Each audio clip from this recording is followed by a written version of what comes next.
Bonsoir à tous. Je dis bonsoir parce que nous avançons très très vite, que le numérique va très très vite et qu'il faut toujours prendre de l'avance, notamment quand on s'interroge sur le futur. Le 1er octobre dernier, je suis retourné à l'école. Et qu'est-ce que c'est qu'une école? Une école, c'est un lieu où des étudiantes et des étudiants se préparent à répondre aux questions que nous nous posons aujourd'hui et se préparent à y apporter les réponses. La question que j'ai choisi de traiter est une question difficile. Et au fond, en réfléchissant personnellement, j'aurais aimé vous répondre la chose suivante. L'industrie du futur nous rendra-t-elle fainéants ou superflus? Je ne sais pas. Vous auriez pu dire à ce moment-là que cette réponse était un peu fainéante, et vous auriez probablement raison. Et en réfléchissant un peu plus, je me suis aperçu en creusant que cette question n'est pas nouvelle. Elle s'est posée à chacune des trois précédentes, des trois révolutions industrielles que nous avons connues. Que ce soit la révolution du charbon et de l'acier, qui au passage nous a donné, grâce ou à cause de Jules Ferry, un modèle d'enseignement qui est toujours aujourd'hui formaté sur la livraison d'un cours par matière d'1 heure de durée à des groupes de 30 élèves, que ce soit la révolution du pétrole et de l'électricité qui nous a donné la consommation de masse et les médias de masse, que ce soit la révolution numérique qui est achevée, mais dont nous n'avons toujours pas complètement pris la mesure des effets, à chaque fois cette question s'est posée. Ces révolutions vont-elles nous rendre nécessaires ou superflus? Et à chaque fois, nous avons essayé de nous projeter, de nous façonner collectivement des représentations pour essayer de deviner comment ces révolutions allaient changer nos avenirs et la génération existante et celle qui venait. Et on s'est projeté parfois très loin et parfois en faisant des erreurs. Cette phrase est tirée du guide Michelin de 1900 qui anticipe déjà le véhicule électrique et la question de ces infrastructures de recharge, et on voit très bien qu'ils ne sont pas complètement sûrs de ce qu'ils pourront annoncer à leurs lecteurs pour l'année 1901. Puisque si vous arrivez à voir ce qui est écrit, le texte était de mauvaise qualité, il a fallu le retravailler un peu. Ils ne sont pas totalement certains de pouvoir être en mesure d'indiquer aux automobilistes l'emplacement des prochaines bornes de recharge. Il a fallu un peu plus d'1 siècle pour qu'on commence tout doucement à y parvenir. La deuxième représentation de ce que l'industrie du futur allait permettre en termes de libération de la personne, en termes de libération du consommateur, et donc en termes de fainéantise ou de loisir, et éventuellement de devenir superflu, on la doit aux années 50, où là vous avez une illustration dans un magazine américain de ce qu'est déjà le véhicule autonome qui roule tout seul sur sa ligne. Ce véhicule est électrique et vous voyez bien qu'à bord, on est passé à l'industrie des loisirs. La difficulté, en 2021, on y est toujours. On est maintenant en train de rêver de robots, on est en train de rêver de machines qui vont être capables de nous assister dans nos vies quotidiennes. On en rêve tellement que certains ont commencé à essayer d'endosser leur costume. Et qu'il est étonnant de voir que partout, de la réalité à la représentation future, le blanc domine. Et Thomas Pesquet lui-même est entré dans une combinaison blanche très moderne qui ressemble à s'y méprendre aux premières esquisses d'un futur robot Tesla qui pourrait arriver dans les années qui viennent. À nouveau, on est dans la représentation. À nouveau, on se demande déjà si le robot ne va pas nous rendre superflus ou fainéants. Et la fainéantise a déjà commencé puisque certains d'entre vous sont déjà en train, se sont mis spontanément à parler à voix haute à leur téléphone portable, à dicter leur SMS, et pour certains d'entre eux, à demander la météo à leur enceinte connectée. Combien d'entre vous ont déjà demandé la météo à leur enceinte connectée? Alors, je vois assez mal, mais je devine quelques mains qui se lèvent dans la salle et un léger doute qui s'empare du fait de savoir si quand on demande quelque chose d'aussi simple à une machine, est-ce que c'est de la fainéantise? Est-ce que c'est les prémices d'un devenir superflu? c'est encore trop tôt pour le dire. En revanche, quand on essaie de se projeter dans l'industrie du futur, ce qu'on sait, c'est qu'on est en train d'essayer de jouer avec toujours les trois mêmes concepts, qui sont les ressources, l'énergie, la force de travail humaine, et toujours dans la même recherche qui consiste à atteindre un optimum d'efficacité, un optimum de productivité. Dans l'industrie numérique, les gens parlent de scalabilité, c'est-à-dire de coûts fixes les plus faibles possibles et de rendement croissant, donc de coût marginal nul à chaque unité supplémentaire ajoutée. Et on peut se poser la question de savoir si on n'est pas de nouveau dans le fantasme pur. Et j'aime bien cette définition de demain comme étant le lieu parfait de toutes nos procrastinations, de tous nos espoirs et de toutes nos raisons de ne pas agir aujourd'hui.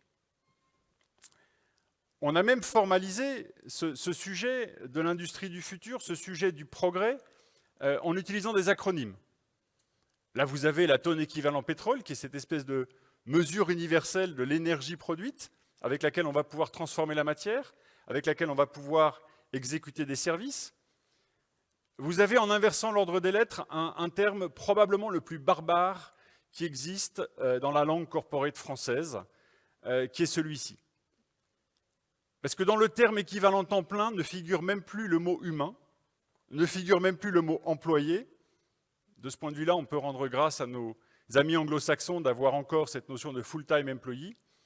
Mais on voit bien que là aussi, on est en train de chercher un optimum dans lequel on voudrait réduire la part de l'humain dans les coûts et la part de l'efficacité qu'on pourrait espérer des machines ou des infrastructures numériques. Alors on peut se demander maintenant, mais où en sommes-nous aujourd'hui?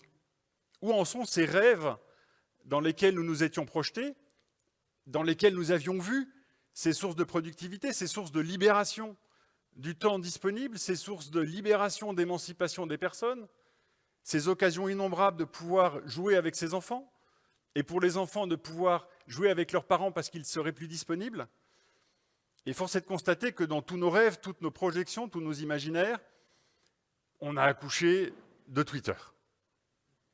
Et on a accouché de la plus formidable machine à polariser et à diviser nos sociétés et à faire d'une certaine manière exploser la violence de nos propos et l'absence de toute réflexion dans la manière dont nous nous exprimons. On voit du coup que la manière dont nous abordons ces sujets, et notamment le sujet de la révolution numérique, qui encore une fois est derrière nous, est probablement un peu courte, probablement un peu légère. Et pour ceux d'entre vous qui travaillent dans le domaine de l'industrie numérique, vous savez très bien qu'on est en train d'assister de nos jours à une confusion entre le code, le développement logiciel, des choses sérieuses mais parfois un peu pénibles, parce qu'elles sont compliquées, parce qu'elles demandent du travail, parce qu'elles demandent d'apprendre. Et puis on a vu apparaître plus récemment des projets de formation beaucoup plus courts qui vous promettent de devenir développeur full stack en l'espace de quelques mois. Et puis, ces derniers temps, arrive le miracle du no-code. Le no-code, c'est formidable, vous n'avez pas besoin de faire d'efforts, ça marche tout seul. Vous pouvez donc à la fois être fainéant, mais vous devriez vous demander si vous n'allez pas devenir superflu. Parce que tout ce qui est automatisable, tout ce qui vous est proposé pour faire les choses plus vite sans avoir à réfléchir, s'appuie encore et toujours sur des infrastructures sous-jacentes. Dans le monde numérique, on appelle ça les API, Application Programming Interfaces, pour ceux qui parlent anglais. Mais il faut bien se rendre compte qu'à chaque fois que vous faites appel à une API, à chaque fois que vous invoquez, vous utilisez une infrastructure sous-jacente pour développer plus vite, plus facilement ce que vous avez à faire, à chaque fois, vous renforcez ceux qui produisent, qui mettent à votre disposition cette infrastructure. D'autre part, vous vous rendez dépendant des évolutions futures de cette infrastructure parce que subitement, tout ce sur quoi reposait votre château, toutes vos fondations sont menacées de s'écrouler ou du moins d'être remplacées sans nécessairement que vous soyez prévenu ou sans que vous ayez les moyens d'anticiper ce que ça implique pour vous, puisque précisément, vous avez délégué à d'autres la complexité dont vous ne vouliez plus vous occuper.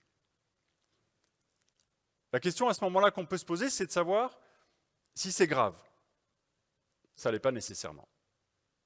Mais la question que vous devriez vous poser si vous êtes chef d'entreprise systématiquement, c'est ai-je demandé à mon directeur technique si le choix que j'étais en train de faire était grave ou pas? Et ne pas se poser la question de si c'est grave, ça revient à consentir à des dépendances dont certaines seront irréversibles. Alors du coup, quel est le rapport entre la fainéantise et la superfluidité? Eh bien, on peut se poser la question. On peut se poser la question parce que dans la société dans laquelle nous vivons aujourd'hui, et dans laquelle tout est censé devenir facile, et de plus en plus facile, y compris pour ceux qui font, il reste un point essentiel, c'est que le temps que vous avez dégagé, le temps de fainéantise que vous avez récupéré pour vous, soit un temps de consommation.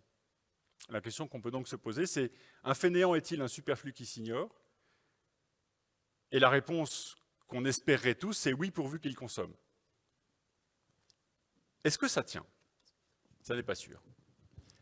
Ça n'est pas sûr parce que quand on raisonne de cette manière-là, quand on cherche d'un côté l'efficacité maximale et de l'autre les opportunités de consommation maximale, on est en train d'oublier ce qui se passe au lieu même où se télescopent le futur et le passé, qui est le présent.